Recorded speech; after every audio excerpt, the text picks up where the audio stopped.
Hello and welcome to The Generational Gamer. Today I'm talking about Air Twister. It is a new game from Yu Suzuki. Yes, that Yu Suzuki. Some of my favorite Sega games were designed by him. Those include Space Harrier, Outrun, Afterburner, Virtua Racing, and Virtua Fighter. Now, his new game, Air Twister, reminds me very much of an amalgamation of Space Harrier and Panzer Dragoon. In fact, you know what? Let me show you how similar these games are.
You can see that it's very similar, but it's not the same. I do like this game. I like the lock-on. The lock-on was actually on the PS2 version of Space Harrier, but it was not ideal in that game. I think it works a whole lot better here, almost like it was borrowed from Panzer Dragoon. Yet, Panzer Dragoon is not a game I can ever get into. This is the Switch version, the remaster if you will. I find it far easier to play on the Saturn, but I digress. Looking at Air Twister, you've got a protagonist that is female. You can tell is not developed in the West because she's actually attractive. And overall, I think the graphics are pretty solid in this game. I do like the music, and I do like the gameplay. You do level up in this game, and I'll show you a little of that in a moment. I'll also demonstrate the first 7 levels. One of the things that I've noticed, and you'll particularly notice it in level 3, is some of the pop-up. But keep an eye out for it. It may not even bother you. The first time you play the game, you don't get any of this. You actually get a bit of the story. Once you've played the game and you start acquiring things and building up your character, you're able to go to the equipment section and actually modify different appearances. You can also change your weapons. That's a hell of an improvement. Back at the menu, you can go to the events, and if you notice that you have an orange check mark, you can get your reward. Pretty cool, huh? Let's go back to the main menu again and choose World Guide. What this one does is it provides you information about the game, but you can also go through the process of acquiring new things to level up your character. This is the story, which is kind of cool. And here's a few other things. Now we'll get out of that. Everything here you can acquire based on the amount of stars you've collected. And basically, you'll follow this map all around until you have everything. I want to start with the one that's flashing. There we go. And then I'll get that, and you can see my stars decreasing as I collect more of these things. But I'll be able to apply them to my character to progress further in the game. The first time you play the game, you are forced to take this practice. It actually shows you how simple the controls are. You only use the analog stick on the left, and then the ZR and the ZL. That's it.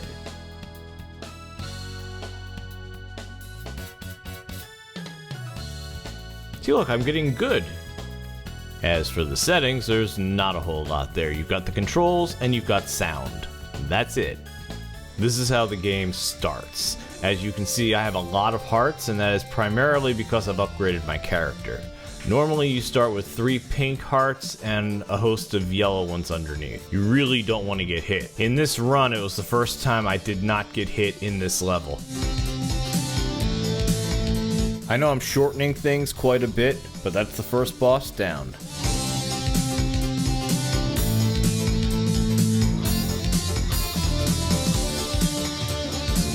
Tell me that the lock-on mechanic does not rival that of Panzer Dragoon or the PS2 version of Space Harrier.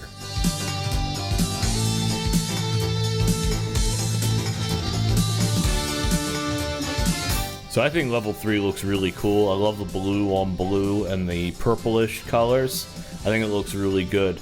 And this is the first one that actually makes you move around real significantly. And now, because I cut quite a bit, we are at the boss. And this one was the first one that actually took me down once. Once I figured out what to do with it, pretty easy. Basically, you want to hit all those balls and avoid his attacks. And he even tells you where they are. So if it goes to the left, you want to go to the right, and vice versa. And dead! Level 4 is your first bonus stage, and it should look very familiar to Space Harrier. So we're gonna skip it.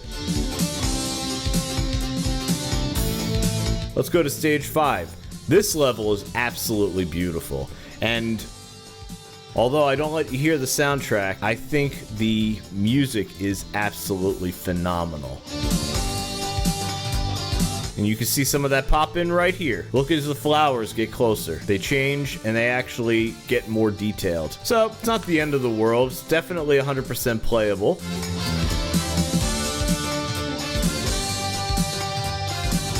And now we are approaching a boss once again because I cut out quite a bit of the game.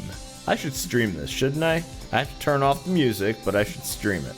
And now we're fighting the clock. Be our guest. Be our guest. Put our service to the test. Wrap a napkin round your neck, cherie, and we'll provide the rest. Soup du jour, great hors d'oeuvre. Okay, we're done with that. And stage 6. Stage 6 I could give or take. This is where it starts getting really hard. As you can see, things are coming at you everywhere, and I'm taking them down. And then the boss of this level is a giant manta. And the same deal, you want to destroy his eyes, which actually is not terribly difficult. And then there's actually another section where you have to destroy these posts, and then you shoot the big eye, and he goes down. Then you fight this level. Up until recently, this was the furthest I ever got in the game. I have since gotten past it, but I'm not recording any more footage, because otherwise this video will go on forever. And I already shortened it by 20 minutes. So as you can see, everything is attacking you now. This part gets very difficult. And you can also see that my yellow hearts are rapidly dwindling. You do get 2 continues when you die, and I haven't used them yet. After I get to a continue point, I actually stop, just like I would in Panzer Dragoon. But this game is a lot of fun. I've really enjoyed playing it, and I highly encourage you, if you're a Yu Suzuki fan, to give this one a try. I must say that the code was provided to me for a review. This is exactly the type of game I want to play. I can sit down, play it for a half hour, put it down, and then move on with something else. I'm largely still a retro gamer. Even though I do have modern consoles, I do like modern conveniences, this is a retro style game. Is it for you? You be the judge of that. Let me know if you want me to stream it. I'll be happy to do so across YouTube, Rumble, and Twitch. Leave some comments below, and have a good one.